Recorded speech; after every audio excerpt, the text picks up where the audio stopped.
Assalamualaikum warahmatullahi wabarakatuh. Kembali lagi bersama kami di channel Tumarindu Tani. Mungkin kita sedang ada di Mas, sedikit ada di lahan pertanian bawang merah di Desa Ngentak Rejo, tepatnya di Lendah ya. Mungkin kita nanti akan sedikit mengulik atau mengulas tentang tips dan triknya penanaman bawang merah dari petani milenial kita.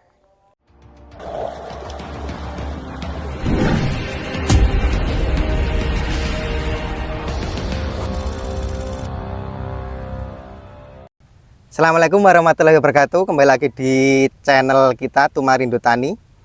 Kali ini kita akan mengulas sedikit ya tentang pertanian dengan petani muda kita yang sudah pro di dunia pertanian. Mungkin untuk sekilas kita sedang ada di hamparan tanaman bawang merah ya. Bawang merah yang sudah cukup berumur, yang sedikit lagi mungkin sudah memasuki fase pencabutan. Mungkin kali ini kita akan sedikit mengulik ya tentang bagaimana tips dan triknya untuk mengulas tanaman bawang merah bersama petani muda yang mendunia. Mungkin sebelumnya bisa memperkenalkan diri dulu, Mas. Ya, terima kasih. Perkenalkan, nama saya Dwi Kuswanto. Alamat saya ada di Tuksono, Sentolo, Kulon Progo. Tapi saya bertani di wilayah Ngentak Rejo, Lendah, Kulon Progo.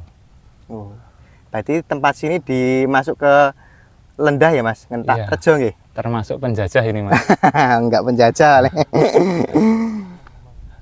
Mungkin sebelum masuk ke inti acara atau topiknya ya, Mas, mungkin untuk mengingat tanaman bawang merah kayaknya bagus ya, Mas, ini. Sudah kayaknya apa ya, mantap ini. Untuk tanahnya juga mungkin sedikit agak karena sudah memasuki fase kemarau ya, Mas, ini. Iya. Agak mulai keras mungkin. Mungkin langsung saja masuk ke topik pembicaraan kesempatan kali ini. Apa, Mas? Apa kok motivasi Anda kok ingin menanam bawang merah ini? Ya. Coba sedikit dijelaskan. Ya, ini cerita-cerita saja, Mas. Saya itu dari kecil kan bantu orang tua saya. Oh. Awalnya itu kan dari dulu itu petani melon, terus makin lama kayaknya sulit, Mas, nanam melon. Dulu itu sekitar 1 hektar di Kidul Pasar Budian sama di sini itu nanam sekitar 50-an tek, itu nggak bawa pulang, Mas. Terus ada temen itu cerita-cerita Jezal tanam bawang merah. Nah, sekali terjun itu dulu nanam bawang merah pertama itu 2022, Mas. 2022. Ya, ajaran nanam bawang merah pertama itu 5.000 meter, Mas, pertama kali nanam itu. Oh. Terus jalan sampai sekarang, katakanlah karena enak dirasake gitu, Mas, daripada melonnya. Iya, enak dirasakan ya, kelihatan juga ini. Mungkin gitu ya, Mas. Iya. Berarti apa ya? Mungkin sedikit turun temurun ya, Mas, dari bapaknya dulu ngikut bantu di tanaman. Dulu berarti melon ya, Mas. Melon terus sekarang sudah beralih ke bawang merah. Mungkin gitu aja, Mas. Terus untuk luasan ini berapa ya, Mas, untuk luasan tanaman bawang merah ini? Kalau luasan sini itu 3.600, Mas, untuk wilayah sini sendiri. Oh, berarti untuk luasan segini 3.600-an ya, Mas. Untuk varietasnya apa ya, Mas? Ini Thailand Nganjuk, Mas. Thailand Nganjuk. Iya. Oh. Ini benihnya langsung dari sana, Mas, dikirim sampai rumah. Oh, berarti dari Nganjuk sana berarti sudah jadi terus dikirim sini langsung ditanam gitu ya, Mas? Iya, Mas. Berarti sudah berupa bibit siap tanam gitu. Bibit siap tanam. Ini varietasnya dulu Thailand Nganjuk, tapi ini benih apitan, Mas. Oh. Benih apitan. Bisa dijelaskan, Mas, benih apitan itu apa ya untuk sobat tani biar agak Kalau tahu. tapi ini sebatas cuman pengetahuan saya yang jauh dari Nganjuk loh, Mas. Iya. Katanya itu kalau panenan apitan itu jeda antara tanaman labuan panen tanaman raya sama Labuan 1 itu jedanya itu biasanya ditanami buat bibit itu namanya apitan, Mas. Oh, seperti itu. Oke, Mas, sudah cukup mengerti soal benih bibit bibit apitan tadi ya. Mungkin lanjut untuk topiknya, untuk pengolahan lahannya sendiri, Mas. Bagaimana ini? Ini sebelum saya olah lahan, Mas. Jadi ini bekas tanaman padi, Mas. Oh, padi. Bekas tanaman padi, terus kita bebrek pakai alat potong rumput Iya. itu, Mas. Terus habis itu dibakar langsung dikomposi, Mas. Komposnya itu habis ini 3.600 itu habis 20 sak kotoran puyuh, Mas. Oh, berarti puyuh. pakai kotoran puyuh Iya, ini. Mas. Mungkin sebelumnya sudah difermentasi atau diolah? Belum, Mas. Belum. Oh. Berarti Sobat Tani untuk pengolahan lahannya untuk Mas siapa tadi lupa ya? Dwi Kuswanto, Mas. Mas Dwi. Pertama ini kan bekas tanaman padi ya. Mungkin di MT pertama di sini dulu, Mas. Iya, MT betul. pertama terus lanjut ke tanaman bawang merah, dibebrek menggunakan alat potong rumput, kemudian di traktor ya, Mas? Iya, Di traktor rotari itu, Mas. Rotari. Untuk setelah pentraktoran, mungkin untuk pupuk dasarnya, Mas Dwi, bisa dijelaskan? Kalau saya terbiasa tidak memakai pupuk dasar, Mas. Oh, berarti cuman menggunakan kohe puyuh tadi ya, Mas? Iya, Mas. Kohe puyuh sekitar 20 sak 20 sak untuk luasan lahan 3.600. 3.600. Oh, itu sedikit masukan dari Mas Dwi. Berarti kalau pupuk dasarnya Mas Dwi biasanya tidak menggunakan gitu ya, Mas? Ya hanya itu, Mas, kompos itu. Cuma kompos itu doang ya. Untuk kimianya enggak gitu ya? Tidak, Mas. Terus untuk perawatan, Mas. Untuk perawatan mungkin untuk habis olah lahan, tanam, terus untuk penyepraiannya untuk dari fase-fase vegetatif itu biasanya, Mas, habis selesai tancap, terus itu saya kasih ziram untuk pratumbuh supaya suketnya itu tidak gulmanya itu tidak tumbuh, Mas. Gulmanya tidak tumbuh ya. Lanjut untuk berarti itu kalau masukkan ziram itu di umur berapa, Mas? Lebih baik itu habis tancap langsung ditututi, Mas. Oh, berarti untuk habis ditanam berarti langsung disiram gitu ya, Mas? Iya.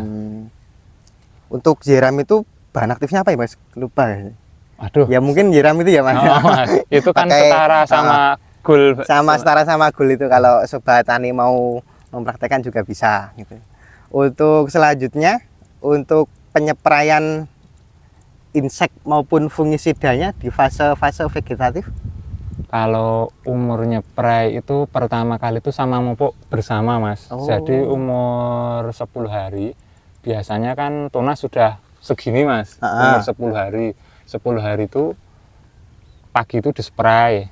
Dispray biasanya penggagal telur, Mas. Ya. Pakai penggagal telur itu pakainya metomil. Oh, metomil. Ya. Merek dagangnya bebas itu ya. Ya, pakai metomil. Habis itu pakai apa itu Plocores mangan klorida itu. Oh, iya. Itu masuk bajamur, terus sama bahan aktif Propinet cuman itu, Mas. Propinet. Ya, terus nanti habis luhur itu kan biar embunnya itu mulai kering toh, Mas. Terus itu baru pupuk pertama kali di umur 10 hari, Mas. Oh. Untuk berartinya sudah masuk insek sama funginya ya, Mas, di umur 10 hari. 10 hari, Mas, sudah. Untuk masuk. Apa? Fase vegetatifnya untuk pemupukannya pakai apa ini, Mas Dwi? Itu kalau di musim mulai kering seperti ini, Mas, biasanya pertama itu sedikit itu pakai nitria, Mas. Pakai nitria sedikit, terus saprodap. Ya, saprodap Posca subsidi, Mas. Posca subsidi merah itu, terus sama unik, Mas, cuman itu. Berarti pakai berapa? 4 ya? Apa 5 tadi, Mas? Berarti dari unsur nitrogennya ada. Dari saprodap kan NPS ya, itu nitrogen fosfat sulfur ya itu. Iya, Mas. Sama katakanlah Posca apa ya? Posca subsidi gitu ya. Lanjut sama unik, Mas. Sama unik NPK 16 ya, Mas. 16. Oh. Berarti masuk di umur 10 hari. 10 hari. 10 hari bebarengan sama semprot ya, Mas, insek fungisida. Untuk selanjutnya di pemupukan atau penyemprotan selanjutnya di umur berapa, Mas? Nah, biasanya kalau musim kemarau kan seperti ini kan apa itu Mas, curah hujan kan rendah. Soalnya kan apa itu kaper itu seneng-senengnya katakanlah banyak kawinnya itu di musim kemarau. Kalau musim kemarau itu kaper itu nempel ke telur itu 2-3 hari itu sudah menetas Mas. Tapi kalau di musim penghujan itu 3 hari sampai 5 hari baru telur itu menetas Mas. Jadi semakin cuaca itu semakin panas, telurnya itu menetasnya semakin cepat. Semakin cepat ya berarti Mas. Oh, begitu tipsnya Sobat Tani untuk penanaman bawang merah ala Mas Dwi, petani milenial kita. Selanjutnya untuk apa ya? Ini kan kalau menanam bawang merah kan biasanya yang ditakuti adalah soal hama ulat Mas. Iya. Kalau Mas Dwi sendiri penanganan tentang hama ulat itu bagaimana Mas? Kalau ulat ya seperti tadi Mas. Pokoknya saya itu mainnya itu kan mitomil. Harapannya itu telur itu bunker Mas. Tapi kalau nanti kan sprayan kedua itu biasanya saya tambahi Mas. Tambahi insektisida itu yang EC tapi yang dosisnya sedikit. Katakanlah Risotin seperti itu Mas. Harapannya itu ketika telur itu tidak bongkar, menetas kan habis menetas, telur kaper itu mesti ada di pucuk daun Mas, belum bisa masuk langsung di jaringan tengah. Harapannya itu ketika telur itu tidak bongkar, ketika ulat itu naik di atas, itu terkena Risotin itu mati Mas. Setiap ular kecil, dosisnya itu kecil mesti mati Mas, biasanya seperti itu. Soalnya kan belum memiliki imun yang kuat kalau ular kecil itu Mas, seperti itu. Untuk Risotin diri kayak bahan aktifnya sipermetrin ya Mas? Sipermetrin Mas. Sipermetrin berapa EC gitu. Untuk selanjutnya masa-masa generatif Mas, untuk nutrisi atau pupuk susulan terakhir apa Mas ini biasanya? Susulan terakhir ya umur generatif 30 hari ke atas itu. Tadi kan umur 10 hari. Masih ada lagi ya Mas itu? Di umur berapa lagi mupuknya Mas? Kalau mupuknya itu saya tuh rutin itu 3 kali Mas. Satu kali masih masa tanam itu di umur 10 hari, 20 hari sama 30 hari Mas. Untuk yang umur 20 hari tadi menggunakan? Masih sama Mas, tapi sama? dosisnya untuk Ultradap, Saprodap itu saya naikkan Mas. Katakanlah kalau pertama itu kan 1 kilo, 1 kilo, 1 kilo, 1 kilo. Kalau yang pupukan kedua itu Saprodapnya saya buat 2 kilo atau 3 kilo Mas. Berarti ini kalau pupukan full disebar Mas, ini enggak dipakai kocor atau gimana gitu? Sebar Mas, ini ya Mas, Korea Mas. Kalau enggak itu enggak Korea Mas. Iya. Untuk luasan lahan segini ya Mas. Tadi terus umur terakhir pupukan umur 30 hari Mas. 30 hari. Ya. Masuknya apa Mas itu? Sama, tapi unik itu saya ganti dengan Winner sama KCL Mas biasanya. Winner sama KCL. Berarti untuk penanaman bawang merah Mas Dwi ini di umur 30 hari pertama menggunakan urea. Netrianya sudah berhenti. Sudah berhenti. Netrianya sudah berhenti, uniknya sudah berhenti. Unik sama netria itu saya ganti dengan KCL sama Winner Mas. KCL dan Winner mungkin NPK tapi dosisnya tinggi kaliumnya ya Mas. Iya, betul, Mas. Sama masih menggunakan Punska yang subsidi sama Saproda masih? Masih. Terus untuk nutrisinya Mas di fase-fase generatif? Kalau fase awal itu biasanya saya menggunakan Biotogro Mas, sama pemacu itu sama Ultradap. Itu per tangki 20 liter itu saya kasih 5-7 sendok makan. Berarti untuk fase vegetatif menggunakan Ultradap dan Biotogro gitu ya? Selanjutnya untuk masa generatif? Itu biasanya saya menggunakan KCL cair Mas. KCL cair. Saya itu rolling pagi hari pertama katakanlah pakai KCL cair. Terus hari kedua saya itu menggunakan KNO putih tapi yang kristal Mas. KNO putih yang kristal mungkin dari DGW atau apa gitu ya?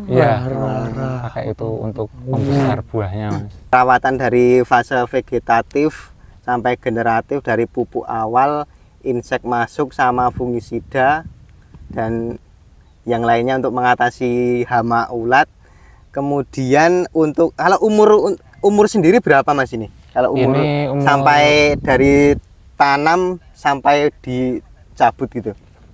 Nah, ini kalau musim kemarau itu biasanya mulur Mas, soalnya Mulur? kan dingin. Kalau dingin itu daun itu maunya naik terus Mas. Kalau di musim dingin seperti ini kemarau itu bisa sampai 70 hari baru bisa dipanen. Tapi kalau musim penghujan itu 50 hari sudah Oh panen sudah Mas. mau panen. dipanen, berarti Ya. sudah membentuk umbi gitu ya Mas? Sudah Mas. Berarti itu tadi ya Mas untuk apa ya tips perawatannya. Kemudian ada sedikit kata-kata ini Mas, apa ini kalau dikata itu kunci kesuksesan dari Mas Dwi sendiri apa ini untuk penanaman bawang merah, kunci sukses dan keberhasilannya itu? Nah, kalau dikatakan berhasil ya kan ya tidak semua orang itu tahu, teman saya sendiri itu juga tidak tahu saya itu berhasil atau tidak. Iya, Mas. kalau kunci kesuksesan tadi